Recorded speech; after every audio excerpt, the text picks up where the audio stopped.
Alhamdulillah wassalatu wassalamu ala Rasulillah wa ala alihi. Allahumma salli wa sallim wa barik wa karrim mu'azzim ala sayyidina wa habibina wa syafi'ina wa qurrati ayunina wa maulana Muhammadin wa ala alihi wa sahbihi wa man tabi'ahum bi ihsanin ila yaumiddin. Subhanaka la ilma lana illa ma 'allamtana innaka antal alimul hakim. Rabbi shrah li sadri wa yassir li amri wa hlul 'uqdatam min lisani yafqahu qawli. Amin ya rabbal alamin.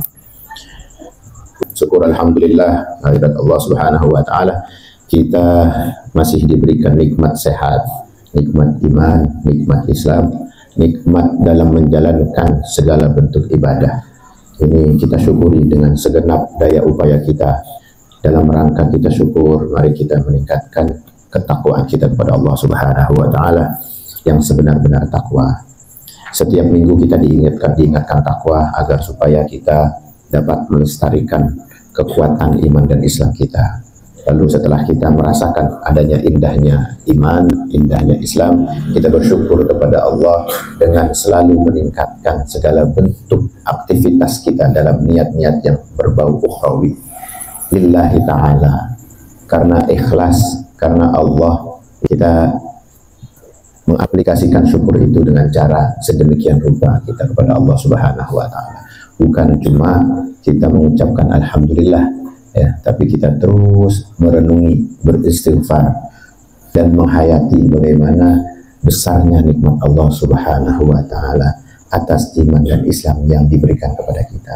Tidak pergi, tidak sampai luntur, tidak sampai lepas dikala kita berbaur dengan nafsu, dikala kita selalu sibuk dengan urusan dunia. Namun alhamdulillah selalu kita diingatkan dan diperbarui terus keislaman kita. Itu bersyukur kita. Sampai juga kita digerakkan oleh Allah Subhanahu wa taala bertemu kita di majelis yang insya Allah sama-sama diberkahi ini. Harapan kita semoga setiap apa yang kita jalankan, setiap apa yang kita niatkan lillahi ta'ala bisa diterima dan dilipat gandakan oleh Allah Subhanahu wa ta'ala. Amin ya rabbal alamin. Salawat dan salam tercurahkan kepada baginda Nabi Muhammad SAW. Setiap saat kita merasakan indahnya Islam, indahnya kita bergaul dalam majelis, dalam perjuangan kita, ini kita tak lupa bahwa semua itu berangkat dari kemuliaan nur cahaya Nabi besar Muhammad SAW. Maka dari itu terus kita ingin dalam hembusan nafas kita itu tak ingin ketinggalan bersalawat. Rasanya kalau aja sampai kata-kata yang keluar ini semuanya dibalut dengan sholawat, kita ingin semuanya keluar dengan kalimat-kalimat zikir yang berbau sholawat, yang membahagiakan kebaginda Nabi besar Muhammad SAW. Mudah-mudahan dengan sholawat kita, dengan niat kita kepada baginda Nabi besar Muhammad SAW, kita sebagai umatnya tergolong umat yang terpilih dan dicinta, dan kita akan mendapatkan syafaatul uzma dari baginda Nabi besar Muhammad sallallahu alaihi wasallam. Amin ya rabbal alamin. Barusan kita mengadakan qiraah bersama, tahlil, tahmid, bertakbir, kita membaca surat Yasin dalam rangka mendoakan almarhum yang diniatkan, yang dihajatkan.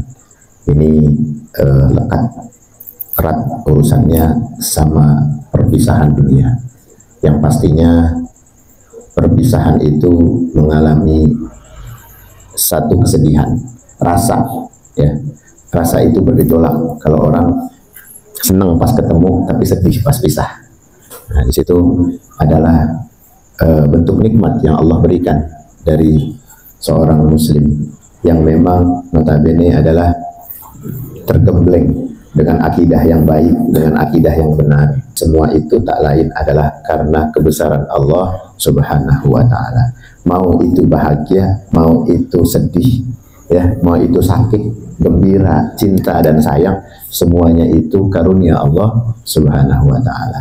Jadi perjalanan-perjalanan yang membuat kita menguatkan diri akan ketauhidan kita sama Allah, kita nggak bakal bisa lepas. Mau sedih, mau sakit, mau senang, itu nggak ada bisa terlepas dari kita, karena memang semuanya itu berangkat dari Allah Subhanahu wa ta'ala.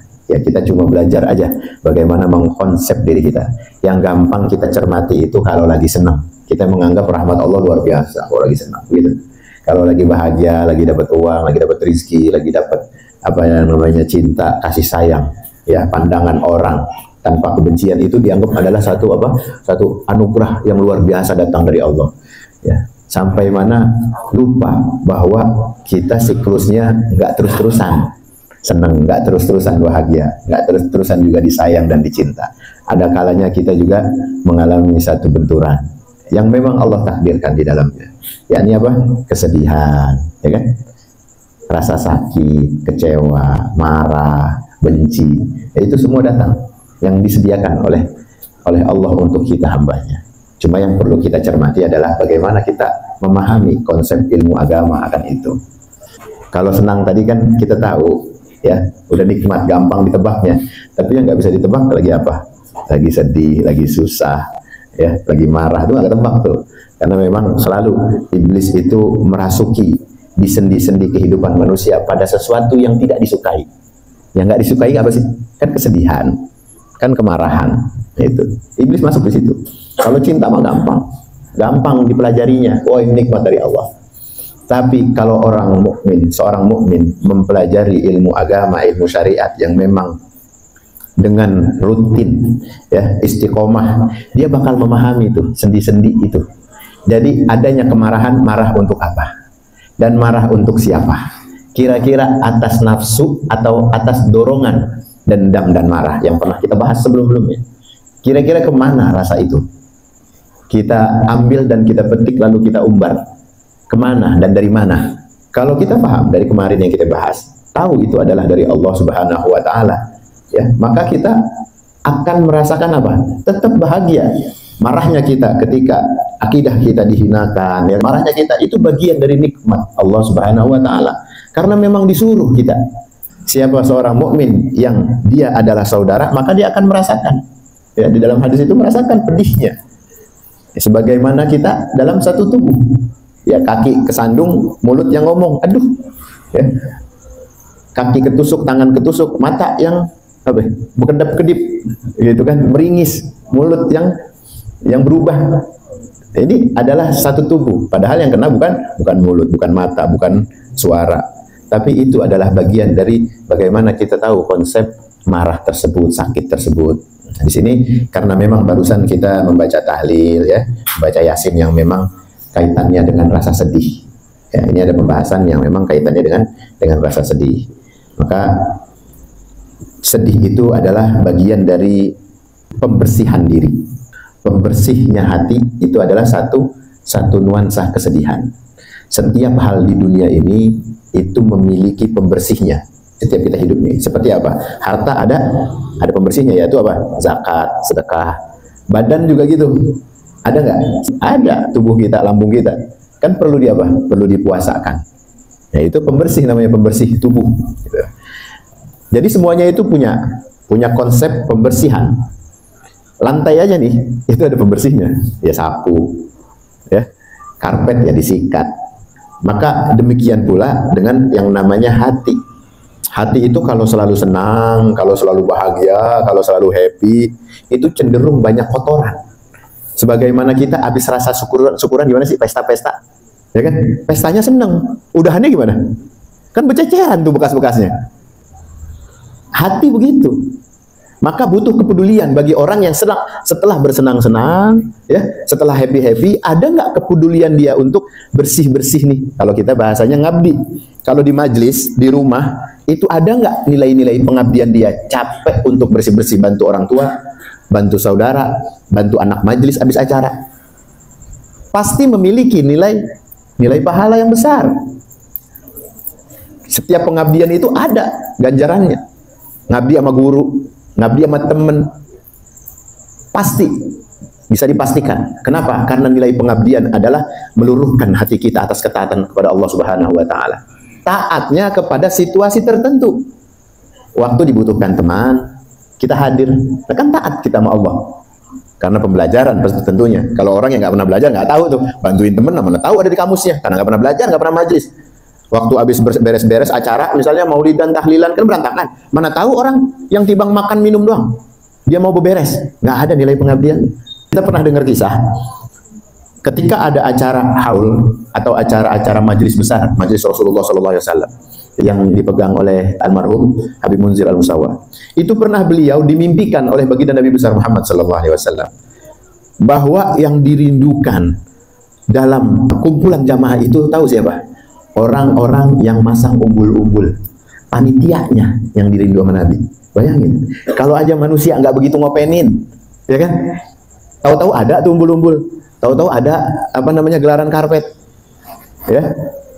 Ya jamaah nggak begitu ngerasain situasi itu. Bahkan habis acara bubar pulang, yang dia duduki di situ bersolawat, ya kan, bertasbih, mengagungkan nama Nabi. Betul. Tapi buah dari setiap yang dilakukan itu ada hasilnya. Yakni apa? Pengabdian. Payah emang orang abdi itu nggak bisa dibilang happy-happy aja. Enggak. Capek di saat orang semua lupa dia nginget. Capek loh. Orang inget bersih-bersih, beres-beres, ya kan, ngepel. Habis orang tuanya ngadain acara, siapa yang ada pada bubar, udahan, ya, ngambil senangnya, ngambil berkatnya, bungkus-bungkusin sisa-sisanya, ya, main kantongin aja, kadang kagak pamit. Itu. Tapi siapa yang memperhatikan beban berat setelah acara? Hanya orang-orang tertentu, dengan kepayahan dia rela. Ada kalanya ya kalau dia tidak memahami konsep ilmunya, dia gerutu, marah, kesal, tapi sambil beberes. Nah itu, kalau dia tahu ilmunya, maka dia akan dengan keadaan ikhlas, dia memetik buah itu. Karena dia adalah satu pembersih yang memang menghadirkan nikmat. Yang masang umbul-umbul, yang gelar karpet, yang bersih-bersih, disalamin sama Nabi. Jadi perhatian khusus baginda Nabi besar Muhammad SAW di dalam mimpi almarhum Habib Munzir Al-Musawa. Sedih beliau waktu menceritakan itu. Ya ini kan bagian, kenapa kalau kita mau ngulas pelan-pelan, ya, pembersih hati itu adalah kesedihan. Sini, balik lagi ya. Pembersih hati adalah kesedihan. Setelah kita berpesta, bersukaria, maka diberikan oleh Allah pembersihnya. Ya ini apa? Kesedihan. Makanya kalau kita memahami konsep itu, maka kita akan cenderung lebih tenang dalam menerima setiap rasa yang memang Allah hadirkan dalam kehidupan. Terutama sedih tadi. Karena kaitannya sama hati sih. Berbagai macam sebab, ya, kesedihan ini adalah caranya Allah. Cara Allah untuk menjaga hati kita tetap bersih dan suci, ya, bersih dan bercahaya. Ini caranya Allah emang. Dikasih tuh sedia. Makanya salah satunya ulul azmi itu, ya, nabi-nabi yang memang dapat martabat ulul azmi itu nabi-nabi yang memang mempunyai tingkat derajat kesabaran yang tinggi. Sabar apa? Letaknya kalau bukan pada apa? Pada beban yang di dalamnya terdapat paling kuat adalah kesedihan. Sampai Allah titipkan bentuk penghargaan yang luar biasa dengan martabat-martabat tertentu. Begitu juga sama umatnya, begitu juga sama kita.